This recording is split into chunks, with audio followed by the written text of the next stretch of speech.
It's your boy Jaybird81 back out here in nature again. As you can see, the sun beaming down that lightsaber of the Jedi, the Star Wars.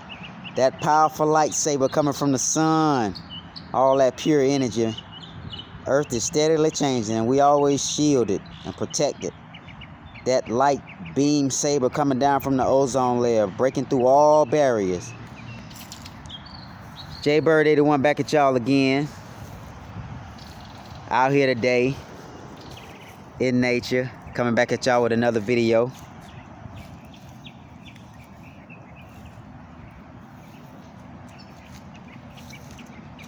And one thing I'm coming to talk to y'all about right now is why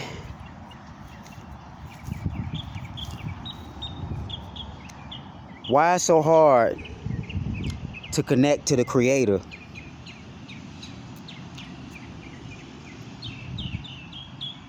And I'm pretty sure you've heard this from other places or somewhere else. But the reason why it's so difficult to connect to God nowadays in this world is because we have so much out here to distract us. You know what I mean? There was one situation, I think it was during the Super Bowl. And if I'm not mistaken, this was probably the year 2016 or 2017, I believe. My auntie, the same one that I did the video about the fake pastor. My auntie, the apartment buildings that she stay in, she had some next door neighbors that was in an apartment behind her building, the building behind her building. And this was like the Super Bowl around 2016, 2017, something like that. There was a whole family watching a football game. And I think there was children running inside and outside the apartment building, just having fun. But there was this little, I want to say 9-month-old or 10-month-old that was walking, close to 1 year old. And the child was walking around and happened to go outside. And there was a big bucket that, you go fishing with. Just a regular bucket you go fishing with, The type of bucket that a little child or a little infant could fall into and drown if they're upside down. And that's exactly what happened. The child fell over into the bucket, could not turn itself back over, and ended up drowning in the bucket full of water, upside down, while the grown-ups and adults was in the house distracted, watching a football game, and the other children were running around, probably didn't pay any attention, and probably with some people in their phones. Now, that child in that bucket is the same way we drown, so to speak, in our phones. We drown our attention in video games. We drown out our attention scrolling on social media all day long. We drown out ourselves in these things out here in the world, in sports, politics, and religion, instead of focusing on what we naturally came here to do. Be still,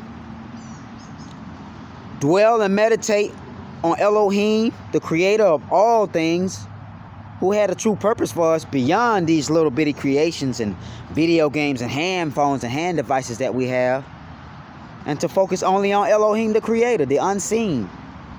Continuing to co-create worlds and build worlds. This is why we can't connect to God, the Creator, like we're supposed to. Because we came into this world here and we got distracted with all the creations. The trees, the birds. These are all living creations. But these are not Elohim, the Creator. These are creations. Just like me getting lost in, my family members, or me getting lost in a woman who's my wife, or me getting lost in a brother, or me getting lost in my children.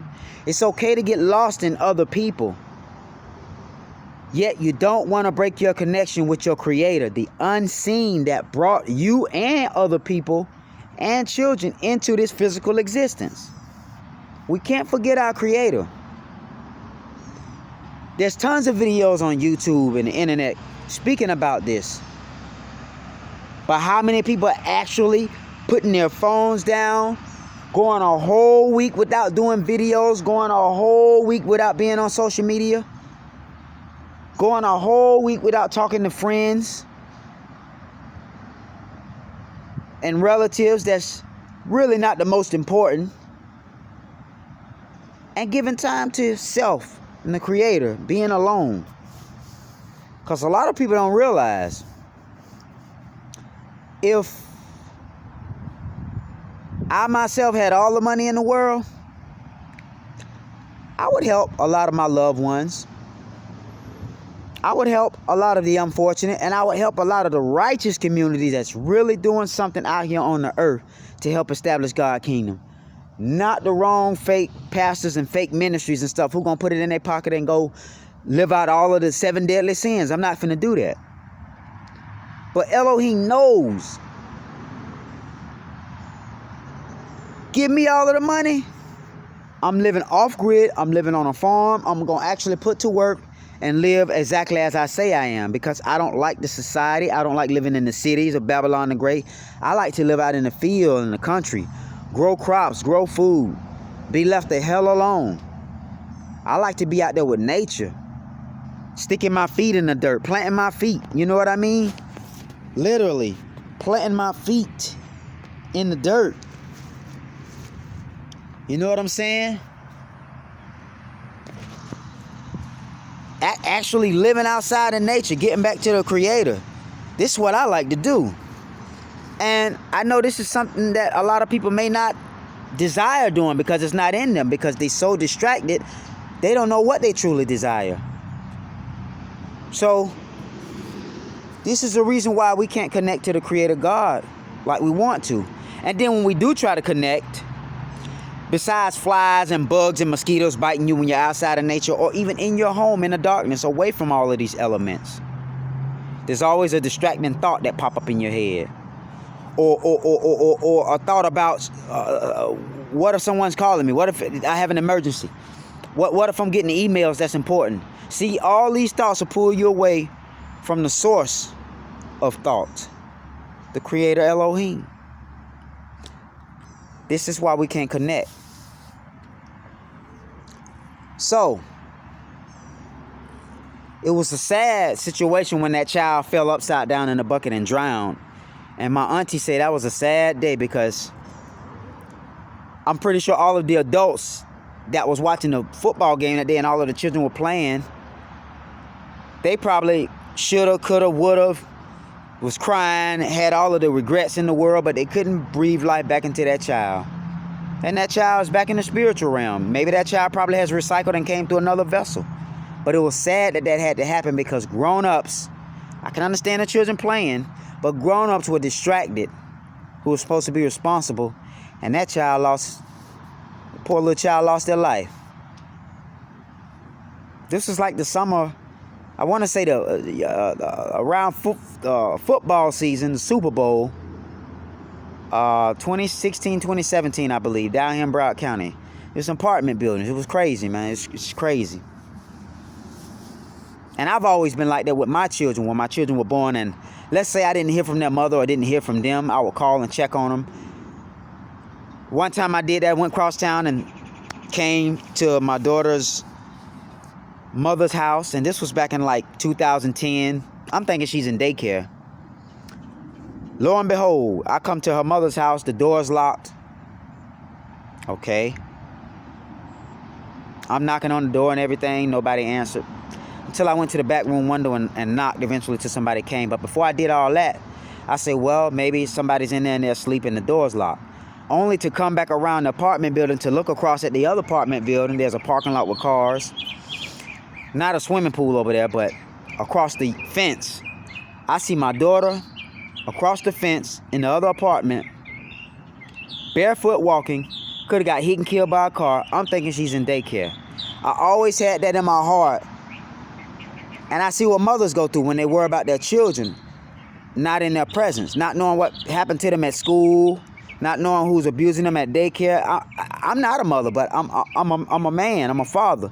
And I can kind of feel what it feels like to be a parent when you your senses kick in and you're wondering, I wonder, is my child okay? I think I should go check on my child. Let me go check on my baby today because I want to know if my baby all right.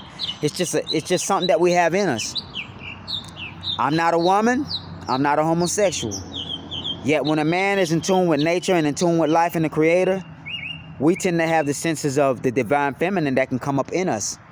We can hear from afar. We can see visions and remote view. We can somewhat pick up on our child if something is up, and then we go pay a visit, and you know what I'm saying, and then whatever we envisioned or whatever we picked up on, it happened to be real. So you can't get distracted from the important things in life. You know what I mean? You are the most important thing in your life because you were brought here from the unseen realm of the Creator Elohim. You were brought here with a purpose to know life, experience life, expand life, and continue to transform and evolve as an Elohim type child of the unseen Creator Elohim that created heaven, earth, and all the stars and solitary planet bodies in the universe, and even the moons. I'm pretty sure y'all can hear in the background the birds that are singing out here at the park where I'm at. It's a beautiful thing to hear nature speaks, because everything in that little bird's heart and everything in the heart of nature that sings or tweets, or the crickets and the cicadas that make noise and the cats that purr and the dogs that bark, they're doing this from their heart as their nature expresses itself in different sounds and frequencies. I do these videos for Elohim's sake and for the Creator's glory. And Elohim in me is the same Elohim that gives me the ability to speak, to hear, to have senses, and to feel and to know everything in this physical realm. Even knowing that I'm holding a camera in my phone, recording a video about the unseen spiritual Creator Elohim that brought everything into existence before we even knew what the word camera, phone, Android, iPod, and all that was. Get back to your Creator. Don't let things distract you. It's a chosen few that has a strong connection, a real strong connection to the unseen realm. And it takes a lot to hold thought. Relax, meditate, put your phone down, get away from this world, close your eyes and get rest. There was a time when I used to love to go to sleep and get rest all day long. I didn't care about this world. The dream world, which is the spiritual world, was the real world. We create our reality based on our thoughts. Now, people barely get sleep. People work hard. Some people think going to sleep is boring. Like I hear my little niece say sometimes, which I thought is strange. You know, why would a child say going to sleep is boring? Because so much in this physical world distracts them and they come in and have so much fun. Maybe they're new souls. Maybe they aren't new souls. But you know when you're a powerful soul, or old soul that come back. We get attached to things here in this world, but after a while we're so intelligent and we realize the futility of recycling and keep doing the same old thing in this world that we'd rather go to sleep and go in the quickening state and rest so that we can charge up from the unseen realm of darkness of spirit and then wake back up in the flesh to be renewed, to go ahead and express what we've received from the spiritual world through rest and sleep and quickening, to continue to dwell and expand this universe and everything in creation as co-creative children of the Most High's Elohim. I love y'all. Y'all be easy. And remember, fuck everything in this world and in the physical. And learn how to put everything in this world down and get some rest. Or meditate on the word of Elohim. That is the true source of life and vitality and health outside of anything that man could make. I love y'all.